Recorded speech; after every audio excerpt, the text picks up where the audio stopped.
નમસ્કાર દર્શક મિત્રો, ટેક્સ પ્લાનિંગ વિથ મુકેશ પટેલના નવા એપિસોડમાં આપનું સ્વાગત છે. હું છું ચાર્મી.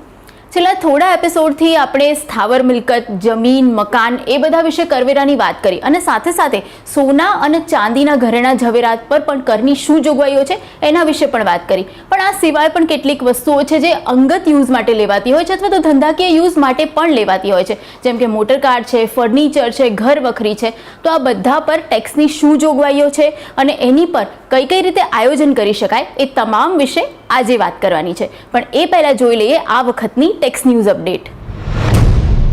તો મુકેશભાઈ, ટેક્સ ન્યૂઝ અપડેટ જોવાનો ટાઈમ થઈ ગયો છે અને કોસ્ટ ઇન્ફ્લેશન ઇન્ડેક્સ ના નવા દર આવી ગયા છે, તો જરાક એના વિશે જણાવશો. વર્ષની નાણાકીય વર્ષની શરૂઆત થાય એટલે તરત જ સૌની નજર હોય છે કે મૂડી નફાની ગણતરીના હેતુસર જે એક કોસ્ટ ઇન્ફ્લેશન ઇન્ડેક્સ, જેને આપણે CII કહીએ છીએ, એની જાહેરાત સરકાર દ્વારા કરવામાં આવે.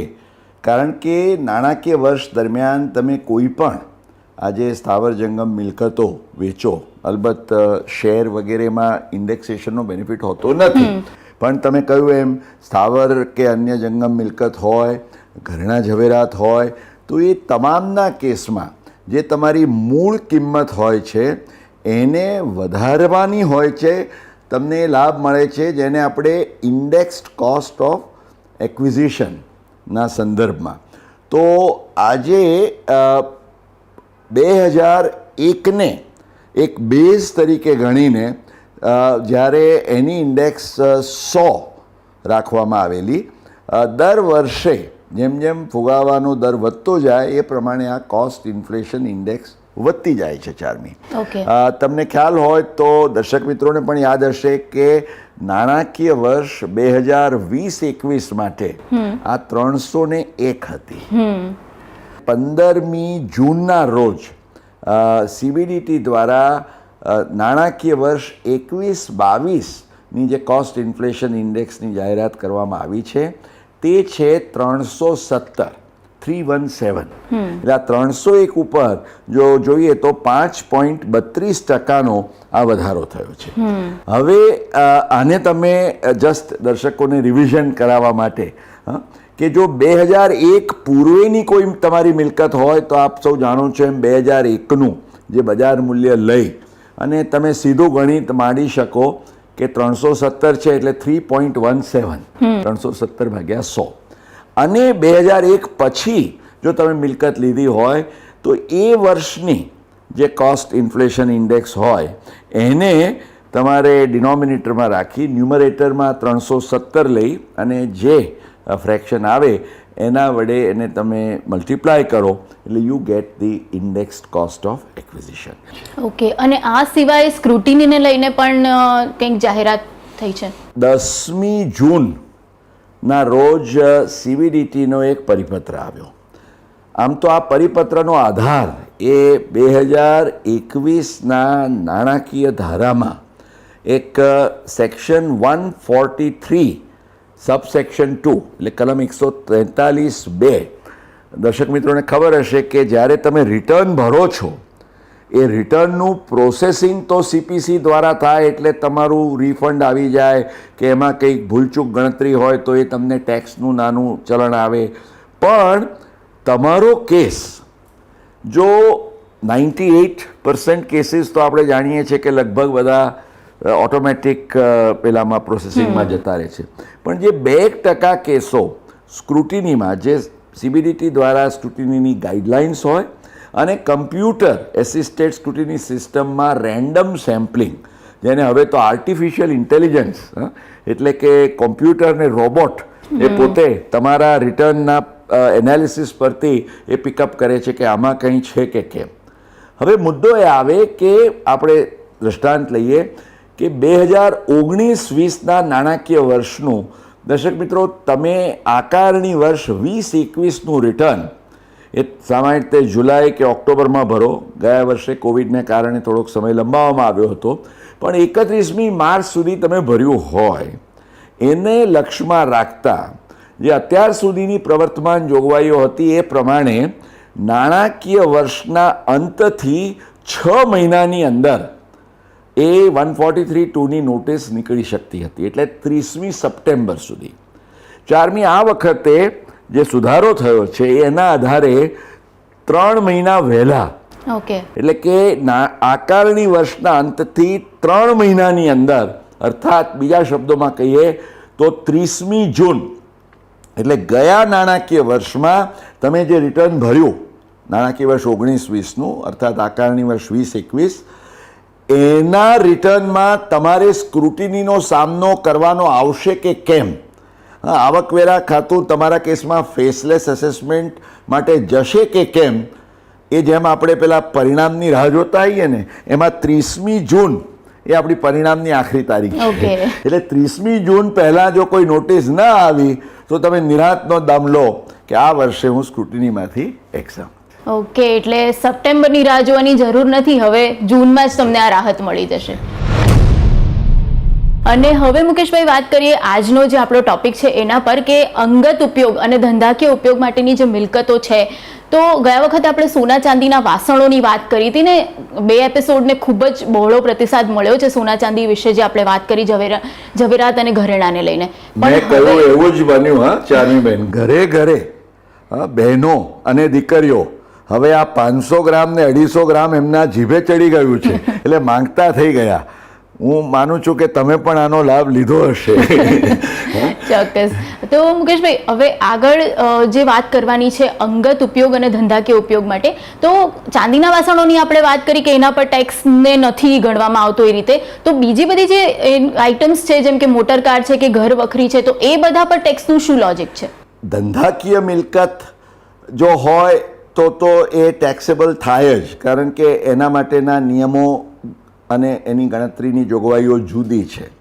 પણ જે અંગત ઉપયોગની ચીજ વસ્તુઓ હોય જેના સંદર્ભમાં તમારે મૂડી નફાની ગણતરી કરવાની થાય, તો એવા કેસમાં જે આવકવેરાના કાયદાની કલમ 2 પેટા કલમ 14 એટલે સેક્શન 2 સબસેક્શન 14 હેઠળ કેપિટલ એસેટની વ્યાખ્યા આપવામાં આવી છે. હવે કેપિટલ ગેઇન એટલે શું? Is any profit or gain arising from the transfer of a capital asset. એટલે મૂડીરૂપી મિલકતના હસ્તાંતરમાંથી ઉદ્ભવતો નફો એ મૂડી નફો. હવે એને માટે આવશ્યક એ છે કે કાં તો એ વ્યવહાર હસ્તાંતર હોવો જોઈએ અથવા તો એ મિલકત એ મૂડીરૂપી મિલકત હોવી જોઈએ. આપણે ગઈ વખતે જોયું કે ચાંદીના વાસણોને આ સેક્શન 214 મૂડીરૂપી મિલકતની વ્યાખ્યામાંથી બહાર રાખવામાં આવ્યા છે, અપવાદરૂપ.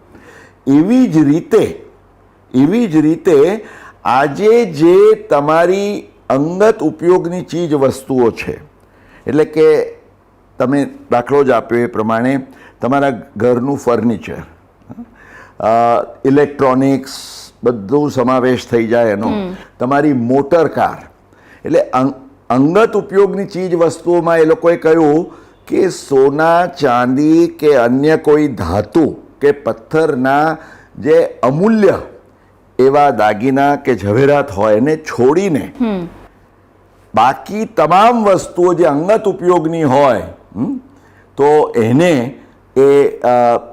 It is out of 214.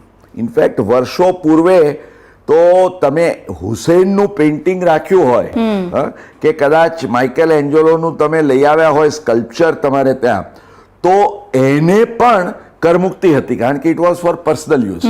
પણ પછી અપવાદની અંદર એ લોકોએ આ ડ્રોઈંગ્સ, પેઇન્ટિંગ્સ, સ્કલ્પચર્સ, કારણ કે અમુક તો કરોડોની કિંમતમાં જાય, એટલે they were then brought in out of the scope of this exemption. જયેશભાઈ ભાયાણી પૂછી રહ્યા છે આના વિશે, મોટર કાર ને ઘર વખરીને બધું વેચીએ તો શું થાય? જી, કરદાતાના પોતાના અંગત ઉપયોગ માટેની મોટર કાર કે હાઉસ હોલ્ડ આર્ટિકલ્સ વગેરેના વેચાણ ઉપર કોઈ નફો ઉદ્ભવે તો તે કઈ રીતે કરપાત્ર બને છે તે જરા જણાવશો? મેં કહ્યું એ પ્રમાણે આજે અંગત ઉપયોગની આવી ચીજ વસ્તુઓ, ને જેમાં તમે સ્પેસિફિકલી પૂછ્યું છે કે મોટર કાર અને ફર્નિચરની કોઈ પણ આઇટમો, આ જે આઇટમ્સ છે એનું તમે વેચાણ કરો તો તમારી ખરીદ કિંમત અને વેચાણ કિંમત વચ્ચેનો જે પણ નફો હોય એના ઉપર Charmi there will be no tax at all. It will be Okay. completely exempt under section 214. 214 નો જો તમને યાદ હોય તો એક અગાઉ પણ આપણે અપવાદ ચર્ચા કરી હતી કે ખેતીની જમીન જે ગ્રામ્ય વિસ્તારમાં આવેલી હોય, એટલે આ 214 જે છે ને મૂડી નફાનો જ્યારે વિચાર કરો ત્યારે એનો બરાબર અભ્યાસ કરી લેવો એ અત્યંત આવશ્યક છે. ચાર્મી, આના ઉપરથી જ જયેશભાઈએ તમે સ્થાવર મિલકતની વાત કરી, મને એમ થયું કે આપણા દર્શક મિત્રોને આમાંથી કંઈક ઉપયોગી આયોજનનો એક અણસાર મળી રહે એ માટેની વાત કરીએ તો સામાન્ય રીતે શું થાય કે તમે જ્યારે સ્થાવર મિલકતનું વેચાણ કરો ત્યારે ઘણીવાર એવું બને કે તમે તમારું ઘર છે, કારણ કે એમાં બધું ફર્નિચર ને બધા અમુક તો ફિક્સ્ડ ફર્નિચર હોય, એટલે ફર્નિશ્ડ હાઉસ આખું લોકો Exactly. વેચતા હોય તમે છે. એ વેચો તો એ વખતે આ પ્રિન્સિપલને ખ્યાલમાં રાખીને તમે ખૂબ ઉપયોગી પ્લાનિંગ કરી શકો. કેવી રીતે? I will explain. માની લો કે તમે એક ઘર છે એની એઝ સચ સ્થાવર મિલકત તરીકેની અને એનું જંત્રી મૂલ્યાંકન જે છે એ 2 કરોડ રૂપિયા છે. તમે ફર્નિશ્ડ હાઉસ તરીકે વેચો છો એટલે 25, 30, 40 લાખ રૂપિયાનું ફર્નિચર ને ઘર વખરી છે માર્કેટ વેલ્યુ એ ગણીએ તો 2 કરોડ 40 લાખ થયા. હવે જો તમે આ કેસમાં 2 કરોડ 40 લાખનો જ ડોક્યુમેન્ટ કરો અને કંઈ છૂટું ન પાડો તો 2 વસ્તુ થાય. 2 કરોડ 40 લાખ ઉપર એક તો તમને સ્ટેમ્પ ડ્યુટી લાગે જે આજે 6%, એટલે 40 લાખના 6% એટલે 2,40,000 તો વધારાની સ્ટેમ્પ ડ્યુટી ભરવી પડે. અને બીજું કે એ 40 લાખ રૂપિયા જો તમે એક નિર્દિષ્ટ યાદી કરીને એને એક સેપરેટ, એમાં સ્ટેમ્પ ડ્યુટી કરવાની જરૂર નથી, એક તમે 300 રૂપિયાના સ્ટેમ્પ પેપર પર એક એગ્રીમેન્ટ જેવું બનાવી શકો ને એમાં લખી શકો કે ભાઈ આટલી અમારી યાદી છે, આ એની વેલ્યુ છે અને એના 40 લાખ રૂપિયા હું જુદા લઉં છું. તો એ કેસમાં શું થાય કે 40 લાખ રૂપિયા ઉપર તમારે કોઈ જ ટેક્સ ભરવો ન પડે. મુકેશભાઈ, અત્યાર સુધી આપણે જે વાત કરીએ અંગત યુઝ માટેની જે વસ્તુઓ હતી એની વાત કરી, પણ જો ધંધાકીય યુઝ માટે પણ આપણે એનો ઉપયોગ કરતા હોઈએ તો પછી એને અંગત બતાવવું કે ધંધાકીય બતાવવું, એને લઈને મૂંઝવણ આવી છે પિનાકિનભાઈની.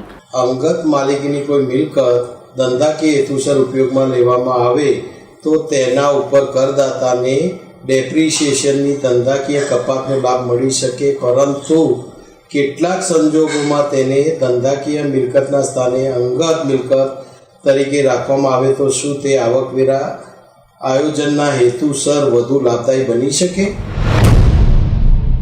બિલકુલ. પિનાકિનભાઈ, is a very interesting question. ઘણીવાર તમારી પ્રોપ્રાઇટરશીપ હોય, પાર્ટનરશીપ હોય, કંપનીમાં તમે કોઈ આવી એસેટ, બિઝનેસ એસેટનો ઉપયોગ કરતા હો તો એવા કેસમાં સ્થાવર મિલકતો હોય, જંગમ મિલકતો હોય, અલબત્ત આજે જંગમ મિલકતમાં જે પ્લાન્ટ, મશીનરી, જેમાં મોટરકારનો પણ સમાવેશ થાય, એવા કેસમાં તો તમે એને ધંધાકીય મિલકતમાં પ્રિફર એટલા માટે કરો લેવાનું કે સીધું એમાં ડેપ્રિસિએશનનો લાભ મળે. ઇનફેક્ટ ચાર્મી, આજે એક સમય હતો કે જ્યારે કમ્પ્યુટર જેવી એસેટ્સમાં તો તમને 60% સુધીનું પણ ડેપ્રિસિએશન મળતું હતું. ઇવન અત્યારે લગભગ 40%નું ડેપ્રિસિએશન એટલે જે ઘસારો કહીએ એ મળે છે. એટલે ધંધાકીય આવકમાંથી આ ઘસારો તમારો બાદ થતો જાય. આવી જે પ્લાન્ટ, મશીનરી વગેરેની આઇટમ્સ છે એમાં તો કોઈ મૂંઝવણ નથી.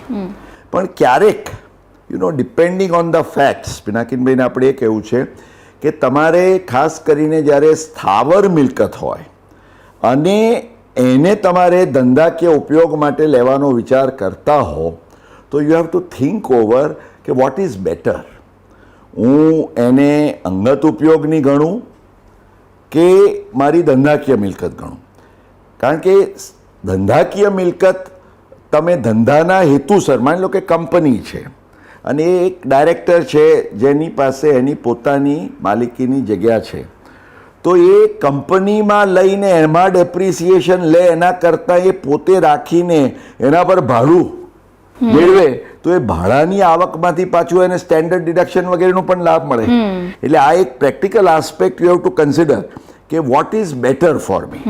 અને ખાસ કરીને આ એટલા માટે કન્સિડર કરવું જોઈએ કે જ્યારે આવી કોઈ સ્થાવર મિલકત જે ધંધાકીય મિલકત છે એ તમારે વેચવાનો પ્રસંગ આવે ત્યારે એ કેસમાં જે આવકવેરાના કાયદાની કલમ 50 સેક્શન 50 છે એ સેક્શન 50 અનુસાર જોગવાઈ એવી છે કે return down value of the asset જે હોય એની WDV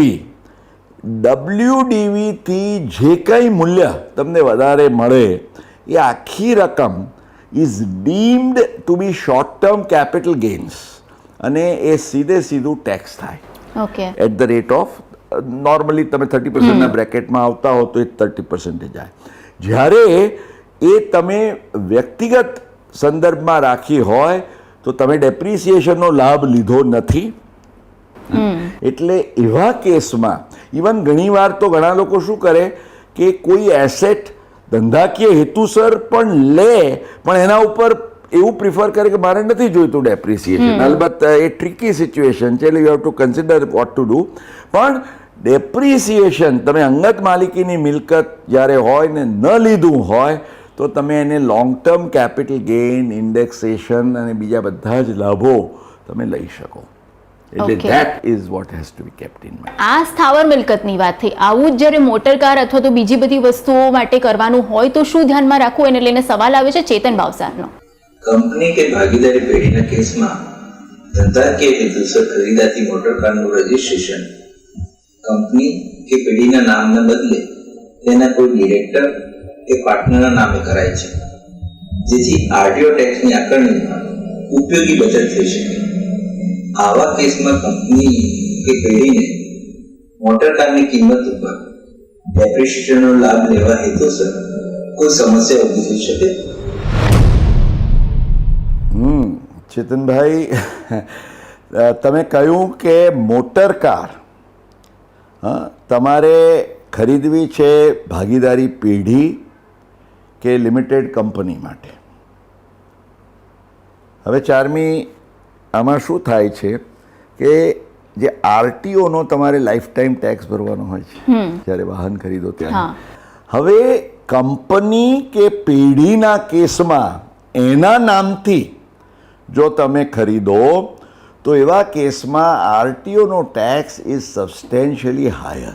ઓકે એટલે જેમ ભાઈએ સવાલ કર્યો એમ ધ ટેમ્પટેશન, તમને પ્રલોભન શું થાય કે હું ગાડી આજે ભાગીદાર અલ્ટિમેટલી યુઝ કરવાનો છે, પેઢી હોય તો અથવા તો કંપની હોય તો ડાયરેક્ટર યુઝ કરવાનું છે.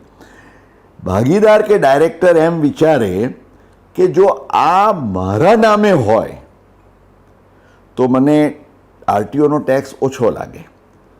પણ જેમ પ્રશ્નમાં ગર્ભિત મૂંઝવણ છે કે મને ડેપ્રિસિએશનમાં તો સમસ્યા ન થાય ને. In fact there was a time કે આના ઉપરના ઘણા વિવાદો થતા હતા. પછી તો ફોર્ચ્યુનેટલી હાઈકોર્ટના ચુકાદાઓ આવ્યા અને હાઈકોર્ટોએ અને ટ્રિબ્યુનલોએ એક સુપ્રીમ કોર્ટનો જે મૈસૂર મિનરલ્સના કેસમાં એક ખૂબ સરસ સ્થાપિત એવો સિદ્ધાંત એનો લાભ લઈને કોર્ટોએ અને ટ્રિબ્યુનલે એમ કહ્યું કે અલ્ટિમેટલી ઘસારો મજરે આપવા માટે આવશ્યક શરતો કે બાબતો શું છે. નંબર 1 કે તમે જે મિલકત હોય એ કોની માલિકીની છે જોવાનું. અને માલિકી એટલે નામ નહીં પણ નાણાં કોના રોકાયા છે. I will explain this further. અને સેકન્ડલી એ મિલકતનો ઉપયોગ થયો છે કે નહીં અને કોણ ઉપયોગ કરે છે. હવે આજે દર્શક મિત્રો ખ્યાલમાં રાખવાની વાત એ છે કે જો તમે આવી કોઈ મોટર કાર તમારા નામે ભાગીદાર કે ડિરેક્ટર તરીકે ખરીદી હોય તો તમારે કાળજી શું લેવાની છે. જો તમે પેઢી કે કંપનીમાં એનું ડેપ્રિસિએશન લેવા માંગતા હો તો એનો જે ચેક છે, નાણાંની ચૂકવણી છે, એ તમારે પેઢી કે કંપનીમાંથી કરવી જોઈએ. તમે જો વ્યક્તિગત ખાતામાંથી કરી હોય તમારા પોતાના ફંડ્સમાંથી તો એ નહીં ચાલે. એટલે ઓનરશિપ ફર્મ કે કંપનીની ક્યારે ગણાય જો એમણે પૈસા આપ્યા હોય તો. એટલે નામ એ મહત્વનું નથી. Shakespeare what is there in the name.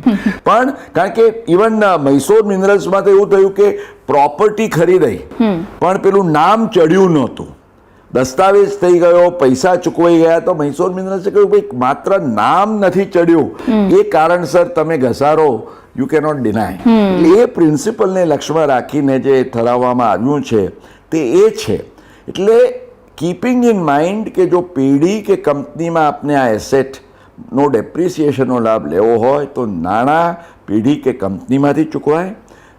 આરટીઓના purpose માટે કે ઇન્સ્યોરન્સ વગેરે માટે તમારા નામે રાખો. અગેઇન ઇન્સ્યોરન્સ ને બીજા ટેક્સીસ વગેરે જે ખર્ચા હોય એ બધા કંપનીમાંથી કરો. તો આ કેસમાં it will be a win win situation. Charmi, કોઈ તકલીફ પડે નહીં. ઓકે.